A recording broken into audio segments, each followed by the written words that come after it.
the Lord. Today I will continue my study on the coming Antichrist. In this session, we will explore the questions of how will he rise to power once he is revealed. When people imagine the rise of the Antichrist, they often picture sudden chaos or violent conquest. Scripture, however, paints a far more sobering and dangerous picture. The Antichrist does not initially rise through open warfare, but through strategy, diplomacy, and deception. His ascent appears reasonable, peaceful, and even beneficial, at least at first.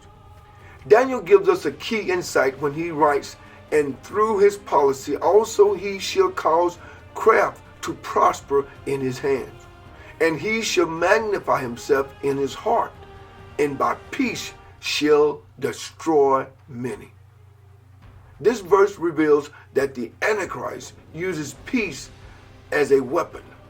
His policies sound wise, his agreements appear stabilizing, and his leadership seems to promise security. Yet beneath the surface, destruction is quietly advancing and awaiting to pounce on a blind world. Rather than forcing submission, the Antichrist gains trust. He rises politically by presenting solutions to global crises, and diplomatically by forging allegiance and covenants.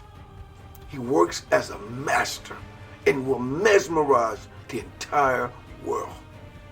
People follow him not because they are threatened, but because they are persuaded in their minds and in their heart that he is the one. This is the nature of the end-time deception. It feels safe before it becomes oppressive because it's deception.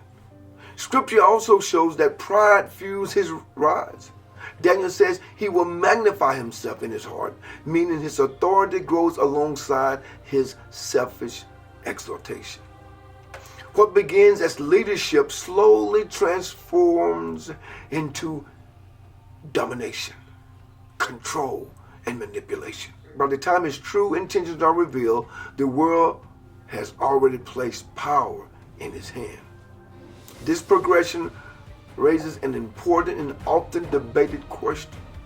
If the Antichrist gains influence through covenant and access to sacred spaces, does his background even matter?